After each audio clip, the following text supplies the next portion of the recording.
Kesehatan. Selamat siang, Bu. Selamat siang, Bu. Selamat siang. Silakan masuk. Terima kasih. Ini silakan duduk ya, Pak, Ibu. Aduh, Gimana ya? bapaknya bisa di sebelah Oh, oke. sana, ibunya sebelah sini, Oke. bapaknya juga bisa di sini. Terima kasih. Terima kasih, Bu. Oke, semuanya bisa duduknya dibuat yang nyaman. Kalau misalnya belum nyaman, boleh dirilekskan dulu. Mana? Udah nyaman duduknya? Sudah, Bu. Oke, sebelumnya Bapak Ibu dan Mbak Yundri, di sini sebelumnya saya mengucapkan terima kasih banget nih udah mau meluangkan waktunya di sela-sela kesibukan untuk menemui saya dan melakukan kegiatan pada hari ini. Sebelumnya juga bagaimana nih kabarnya Bapak, Ibu, dan Mbak Yundri juga? Kalau saya sendiri alhamdulillah sehat sih, Bu. Cuma akhir-akhir ini agak sibuk. Ya, Saya sibuk hari ini agak sedikit pusing ya karena banyak kegiatan. Oke, Mbak Yundrinya? Ya, kalau saya sendiri juga agak sedikit ini sih, Bu. Kayak sibuk memikirkan, mencari-cari informasi mengenai jurusan atau tempat di mana saya kuliah nanti gitu. Apalagi sekarang sudah kelas 12 dan ada begitu banyak, ada latihan tes ujian, terus mempersiapkan diri untuk menghadapi ujian akhir nanti juga. Oke, saya paham banget nih. Apalagi kan kelas 12 ini memang lagi padat-padatnya ya. Ada banyak tugas-tugas, ujian yang beragam. Apalagi Mbak Yundri juga udah ditujukan buat pemilihan jurusan untuk perguruan tinggi. Untuk Bapak dan Ibu sendiri, apa ada kesibukan akhir-akhir ini? Mungkin Bapaknya? Ya, saya ini sibuk, Bu. Saya kerja di instansi pemerintahan. Kebetulan di ada banyak urusan administrasi seperti itu sih. Lumayan padat ya jadinya. Iya. Ibunya? Itu saya biasa di rumah, cuman hari ini kayak aktif di kegiatan ikut PKK gitu Bu. Oh, ibu rumah tangga. Oke. Kalau Mbak Yundri sendiri bagaimana nih? Kalau saya kesibukannya akhir-akhir ini itu selain belajar sih, Bu, karena mau mendekati ujian akhir juga. Saya sekarang lagi sibuk mencari info mengenai kampus mana yang saya tuju nanti ataupun jurusan apa yang saya pilih. Oke, baik. Semuanya punya kegiatan masing-masing yang beragam dan alhamdulillahnya semua positif ya kegiatannya. Sebelumnya juga, apakah Bapak Ibu dan Mbak Yundri pernah mengikuti proses konseling atau mungkin ini yang pertama kali nih? Yang Pertama sih, Bu. Iya. pertama kali ya. Kalau saya juga baru pertama kali sih. Oke, jadi baru pertama kali banget ya. Iya. Mungkin di sini saya bisa bantu jelasin sedikit ya mengenai apa sih proses konseling itu. Jadi proses konseling ini adalah sebuah proses pemberian bantuan profesional kepada konseli, di mana di saat ini posisi konselingnya itu adalah Mbak Yundri. Nah, dibantu oleh saya sebagai konselor yang akan menjembatani nih permasalahannya Mbak Yundri. Dan di sini saya tekankan ya bahwa segala keberhasilan atas keputusan-keputusan yang ada nanti akan dikembalikan ke Mbak Yundrinya lagi. Jadi jangan berharap bahwa semua solusinya itu ada pada saya. Karena semua solusinya nanti akan ada pada Mbak Yundri. Jadi saya akan membantu mengurai sedikit. Jadi Mbak Yundri bisa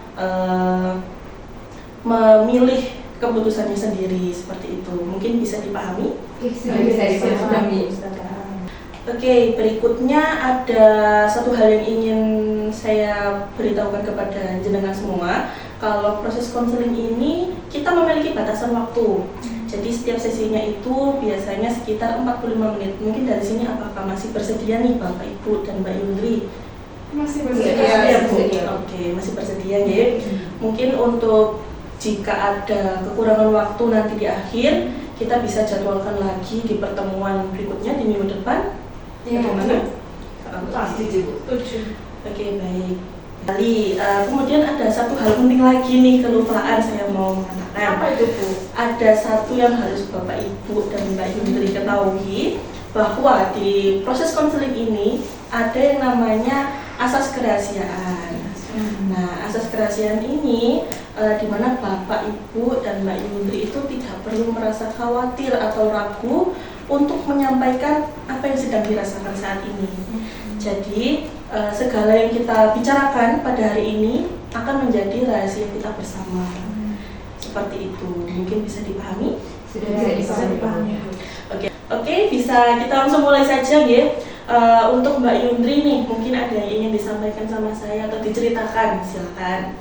Oke, jadi saya ingin menyampaikan sesuatu yang menjadi masalah saya, Bu, atau kesulitan saya sekarang ini. Jadi sekarang kan saya sudah kelas 12. Begitu banyak keputusan yang nantinya harus saya pilih juga. Saya mau kuliah di mana, jurusan apa, dan saya sekarang masih kebingungan nih, Bu, mau kuliah dan jurusan apa dan di mana gitu. Sedangkan keinginan saya itu saya mau mengambil jurusan hukum, mengingat passion saya juga di situ, dan saya lumayan tertarik sama hukum karena ada begitu banyak kasus di Indonesia yang mengenai tentang korupsi lah atau hal yang serupa begitu. Nah, akan tetapi nih Bu, orang tua saya masih kayak kurang mendukung atas keputusan saya itu atau keinginan saya. Jadi mereka mau atau menganjurkan saya untuk masuk ke jurusan hubungan internasional. Kamu harus realistis, Yundri. Sebenarnya gini, di hubungan internasional itu kan lebih banyak, potensinya itu lebih banyak gitu. Kalau misalkan kamu masuk di sana itu kamu bakalan lebih bisa dapat kerja yang lebih baik, terus peluang kerjanya juga lebih baik. Kalau misalkan kamu masuk ke hukum, itu nanti kamu bakalan kayak apa ya? Pengacara itu kan udah banyak ya di Indonesia tuh udah banyak, dan mereka juga kayak gak terlalu hukum di Indonesia tuh juga gak terlalu tumpul gitu loh. Jadi menurut saya kamu gak akan masuk situ. Tidak berpotensi bagus untuk masuk situ. Menurut saya seperti itu sih. Oke, baik Pak. Di sini saya bantu untuk pahami ya. Kalau dari segi komunikasi, mungkin kita sebagai orang tua itu kesannya itu pengen ngatur aja, pengen anaknya itu begini begitu. Tapi di sisi anak tuh jadi merasa takut seperti itu. Nah, sekarang tujuan kita kan untuk melihat dari sisi dewasa si anak seperti itu, yang berpikir rasional, terbuka, dan saling mendengarkan satu sama lain. Sebenarnya Bu, bapaknya Yundri itu sayang sama Yundri karena kita tuh ingin mencari yang terbaik gitu loh untuk Yundri, juga mengingatkan masa depan Yundri itu kan. Kalau masuk ke kami menyuruh untuk masuk hubungan internasional tuh kami juga melihat dari anak teman kami yang masuk hubungan internasional tuh mereka tuh dapat prospek pekerjaannya yang sangat bagus gitu loh, sehingga kan makanya kami mendukung anak kami untuk masuk ke hubungan internasional kan, karena memang untuk kedepannya biar anak kami tuh biar bisa sama dengan anak teman kami gitu loh, yang sama-sama prospeknya yang bagus gitu. Oke, terima kasih Ibu. Itu memang benar-benar salah satu bentuk perhatian yang sangat berarti. Nah, namun sekarang saya ingin mengajak jenengan semua itu mendengarkan dari sisi dewasanya Mbak Yundri. Nah, mungkin dari sini Mbak Yundri bisa menceritakan nih, kenapa sangat yakin memilih untuk jurusan hukum. Baik Bu, jadi saya sangat yakin untuk mengambil jurusan ini dengan alasan saya sudah cukup lama ya untuk mempertimbangkan dari sisi manapun, mulai dari saya mencari info dari alumni, kemudian mengikuti webinar yang mengenai atau berkaitan sama hukum, kemudian mencari brosur-brosur dari setiap kampus juga mengenai apa saja yang saya belajar dalam bidang hukum nanti. Dan saya sudah sangat yakin bahwasannya pilihan saya ini adalah pilihan yang terbaik dan sudah saya pikirkan dengan matang. Memangnya kami yakin dengan peluang kerja yang Yundri? Apakah kamu tidak akan menyesal ketika kamu memilih hukum? Oke, jadi begini Pak, untuk mengenai peluang kerjanya nanti itu, saya rasa memang sekarang ini untuk mencari pekerjaan itu memang sangat susah ya di era zaman sekarang juga.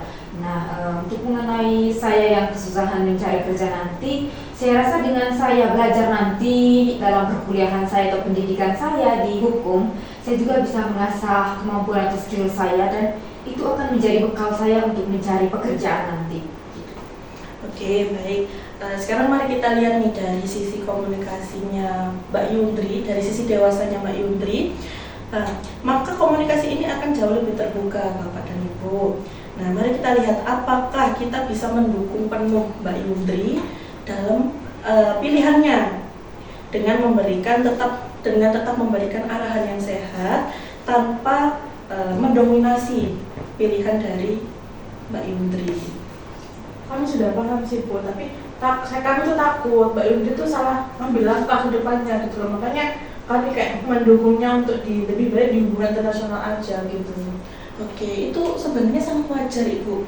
Tapi di sini nih, tugas orang tua itu sebenarnya kan untuk membimbing anak, bukan untuk menentukan. Dan tugas anak adalah belajar bertanggung jawab atas keputusan yang diambilnya atau dipilih seperti itu.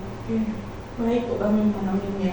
Baik, untuk sekarang bagaimana jika kita membuat satu kesepakatan di mana Mbak Yundri akan diberikan kesempatan untuk masuk dan memilih jurusan ilmu hukum. Namun Mbak Yundri juga perlu menyusun rencana dengan matang dan juga menunjukkan komitmen belajar Mbak Yundri kepada kedua orang tua Mbak Yundri. Bagaimana? Nah, iya Bu, menurut saya yang Ibu barusan sampaikan itu sangat benar. Jadi salah satu yang mungkin saya lakukan atau tindak lanjuti adalah seperti yang barusan Bu Cindy katakan. Oke. Baik, saya terima Bu, asal Yundri mau benar-benar belajar secara serius seperti itu sih. Oke, baik. Saya akan berjanji untuk rajin belajar mengenai pendidikan saya nanti, dan saya akan memberikan hasil yang terbaik dan selalu membuktikan bahwa apa yang saya lakukan itu adalah yang terbaik dan bisa membanggakan kedua orang tua saya. Oke, kalau begitu Ibu akan juga mendukung Mbak Yundri di mana nantinya, tapi kita tetap harus untuk selalu berdiskusi ya. Oke, iya, sangat setuju. Oke, baik, terima kasih. Mungkin untuk sampai saat ini, apa yang bisa Bapak, Ibu, dan Mbak Yundri pelajari pada sesi konseling kita pada hari ini? Saya belajar dari sisi yang lebih tenang sih Bu, jadi saya belajar bagaimana cara supaya tidak mengatur lagi Yundri, karena Yundri juga sudah dewasa seperti itu. Ibu juga sadar bahwasanya kan Yundri sudah dewasa dan memang Yundri harus bisa memilih untuk keputusan sendiri untuk kedepannya seperti itu. Kalau dari saya sendiri itu, saya merasa setelah proses ini atau pembicaraan kita barusan itu, saya merasa sangat dihargai. Keputusan saya itu sudah didengar dan semoga apa yang saya lakukan juga nanti itu tidak mengecewakan kedua orang tua saya. Oke, baik. Di sini saya sangat mengapresiasi sekali dan sangat menghargai akan keterbukaan antar keluarga ini. Jadi komunikasi yang sudah dijalani sudah cukup baik dan berkembang. Mungkin untuk saat ini bisa kita jadwalkan untuk sesi berikutnya, mungkin di minggu depan ya, untuk melihat perkembangan dari Mbak Yundri.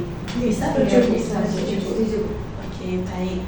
Oke, sebelum saya akhiri, saya ingin mengucapkan sekali lagi berterima kasih untuk Bapak, Ibu, dan Mbak Yundri yang sudah mau meluangkan waktunya di tengah kesibukan ya, untuk bertemu sama saya.